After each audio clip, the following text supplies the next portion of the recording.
This is breaking news from the Las Vegas Review-Journal, sponsored by Las Vegas Paiute Tribal Smoke and Cigar Shop. Good morning, I'm Renee Summerhour with the Las Vegas Review-Journal. We are preparing to take you to a live news conference where the Metropolitan Police Department will give us an update on an officer-involved shooting that took place last week, or this week I should say, on East Silverado Ranch. On Tuesday morning, officers were called to a domestic disturbance at the Milan apartment townhouse complex. Let's go ahead and take a listen. This is OAS number 2 for 2021, non-fatal number 1. At the same time last year, we had OAS number 2, non-fatal number 2.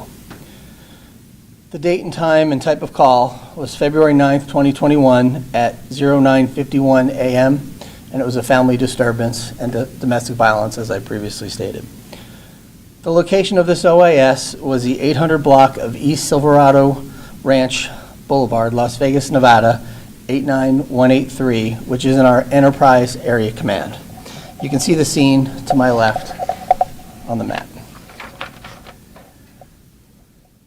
We have 2 involved officers. The first involved officer is Officer Jody Cunningham. He is 46 years old and has been with the LVMPD since 2018. In this incident, Officer Cunningham was armed with a Glock handgun, Model 17, 9mm, equipped with a tactical light. The investigation revealed he fired 3 rounds during this incident. The second officer is Officer Manny Papazian. He is 39 years old and has been with the LVMPD since 2014. In this incident, Officer Papazian was armed with a Smith & Wesson MP15 .223 caliber rifle equipped with an aim point optic. And this investigation revealed he fired 5 rounds during the incident. The suspect has been identified as a DeMarco Montez Henderson. He is a 39-year-old black male adult, 6 foot tall, weighing approximately 225 pounds. He's also pictured off to my left with the photo on the screen. The suspect's weapon is identified as a Smith & Wesson SD 9mm handgun, and the investigation has revealed he fired at least 7 rounds during this incident. Photo on the screen as well. Mr. Henderson's charges, if he had survived, would be attempt murder, kidnapping, coercion, and prohibited person in possession of a firearm. Now I'll go through some of the details of the officer-involved shooting. On Tuesday, February 9th, 2021, at approximately 9:51 a.m., the LVMPD Dispatch Center received information of a family disturbance at an apartment located in the 800 block of Silverado Ranch Boulevard. Officers met the person reporting at a nearby business to gather more information.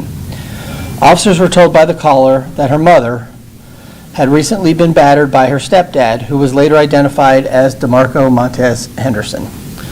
She went on to say that Mr. Henderson was armed with a handgun and had made threats to kill her mother, who was still inside the apartment with him. With this information, the officers developed a plan to get the mother out of the apartment by calling her on her cell phone. Before the call was made, officers established a perimeter around the apartment to ensure the mother was escorted out of the area unharmed. Phone contact was made with the mother and she agreed to come out.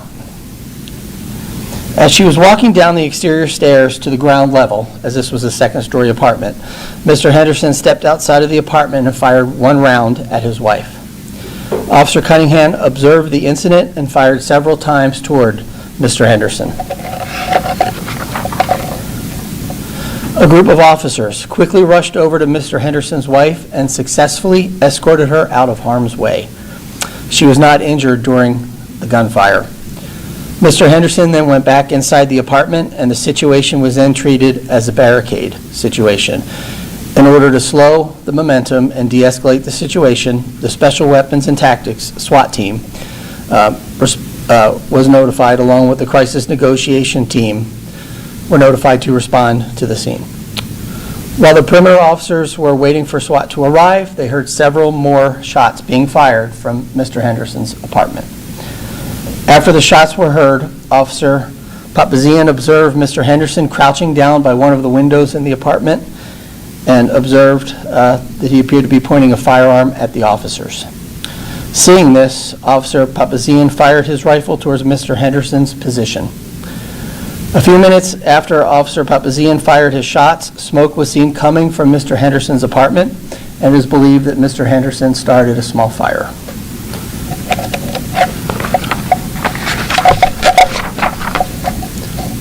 SWAT officers and our crisis negotiators then arrived on scene and attempted to contact Mr. Henderson for several hours without any success.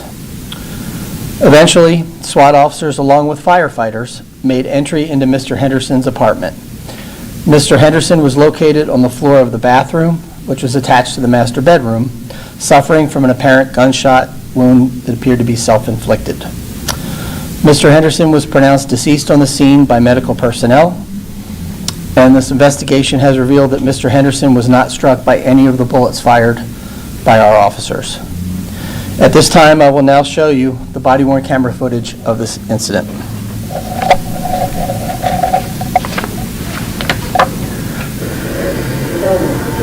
The apartment is over right in that area as you watch through it. And we'll show it in slow motion so that you can see.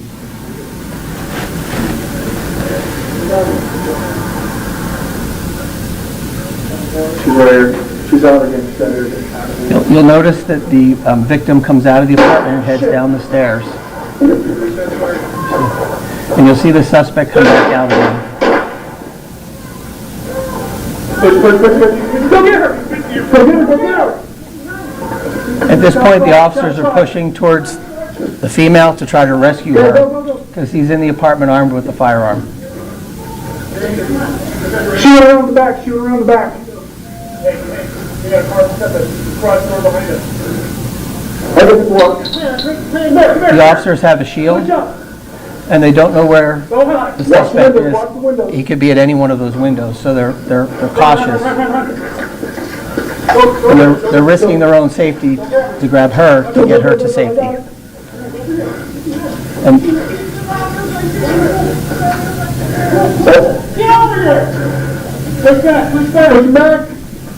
Go! Follow me! Get over! Come here! they then move back with her to a position of safety where they can secure her from any future gunfire. And you're going to see it slower now where you'll see her come out and you'll see him exit the apartment, and you'll see him holding the gun in his hand when he fires that first shot at her. And that shot, and she's very lucky, struck the railing by the stairs where she was exiting. She's out against center. Shit!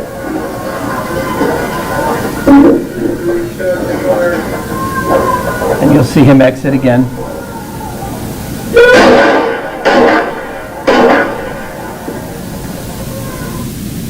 And we have some stills, I think, that will help show it a little bit more clear. Do we not bring the stills? Okay. You're going to see, this is the second volley of fire that occurred about 20 minutes later. Let's get to this pillar.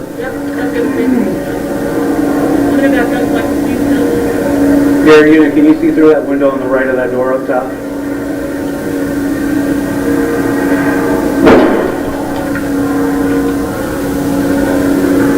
Where'd that come from? It's coming from him. She's outside. Yep. If he looks out the window, do we? Sorry. You got a long gun?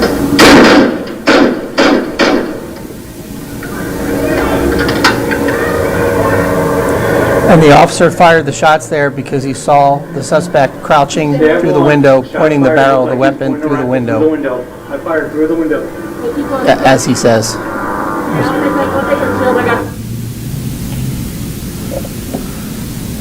I know it's sometimes hard to see with body-worn cameras. Sometimes the distance makes it difficult, but as you can see, and obviously we'll provide the body-worn camera footage, when you look at it and focus in on it, you can clearly see the image of the suspect coming out and pointing the firearm at the officers and the subsequent actions. So this concludes the briefing. Unless anybody has any questions, I can entertain a few questions.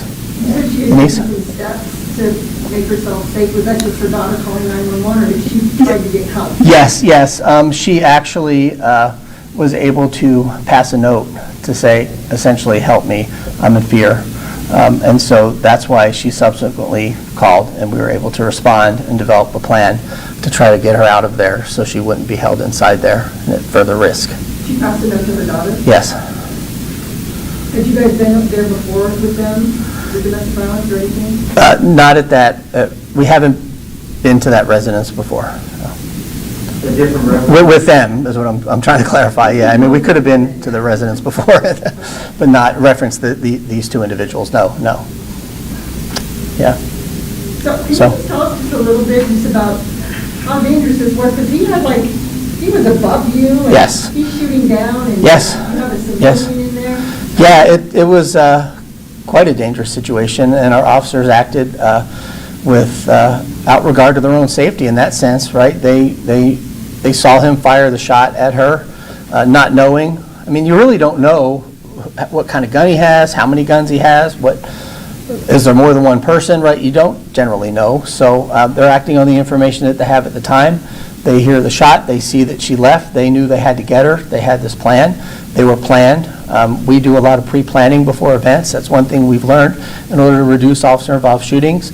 Our officers are talking about it before they get there. They have a plan, they have the tools, they have a shield, they have different options that are available to them before we resort to using deadly force. So in this case, they had those types of conversations, they had the shield, they had a supervisor on scene that was leading the plan, and when she came out, they acted on it. And that's what we have to do, right? That's what we have to do to protect the community and to keep everybody safe. So they did it. They moved with the shield. They were able to locate her. Obviously, she was in great distress, and so they took her behind the shield and moved her to a position of safety. And then we're able to slow things down because we know now it's a barricade. He's in there by himself. He does have the high ground. He has that positional advantage over us, but we slow it down and we de-escalate as best we can. And when he has his actions where he would come to a window, if he would have fired more shots, then we would evaluate and respond accordingly with our training and tactics. Do you think that first shot he was trying to shoot her? Yes. Yeah, in fact, the bullet impacted the railing right near her, so she's lucky to be alive, in my opinion. So we're very fortunate in this case. Yes, sir. What were kind of the events that led to this thing that became, something that you were intervening in?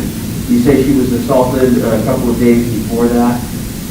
Were there days and days on end when she wasn't allowed to leave the apartment? What kind of things is she telling you about that situation now? This is an ongoing investigation. I can't really, we're not there yet, right? This is within 72 hours. We're looking at the use of force, and the investigation will go on, and we'll certainly look back into the relationship that they had and the things that may have happened before.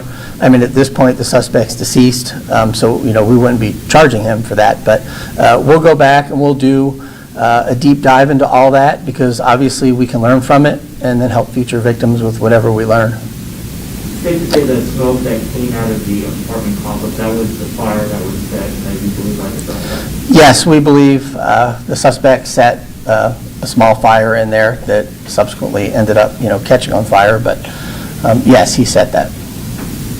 But they were married? Yes. Yes. Where in the apartment did he set fire? I'm sorry? Where in the apartment did he set fire? Well, we had the arson investigators in the fire department there. They'll look at it and determine the point of origin. In looking at the scene, it was burned, obviously, throughout, and we put a significant amount, the fire department put a significant amount of water on it, so they'll be able to determine exactly where it was inside of that apartment. I couldn't really comment to that right now. There was a really massive police response on that particular day, all of Silverado Range Road, pretty much looked like a parking lot with all the various agencies and officers involved in barricade situations. Can you kind of explain, because a lot of us are talking, it was probably one of the largest responses we've seen in quite a while for a situation like this. Yeah, I can tell you that we had officers from other agencies, the school police, because there was a school adjacent, so they responded. They had a contingency of officers, plus our patrol officers, plus our SWAT team, plus our crisis negotiators, and everything that comes along with that to try to resolve these instances. there is a significant amount of people out there, all really working towards a peaceful conclusion to this event.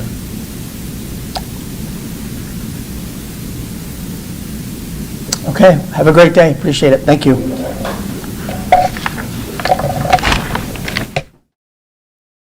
And you just heard a briefing from Assistant Sheriff Christopher Darcy about an officer-involved shooting this week at the Las Vegas apartment complex. We will continue to follow this story as they continue to investigate online at lvrj.com and on our mobile app. Now, of course, we will give you any updates we can this evening at 7 p.m.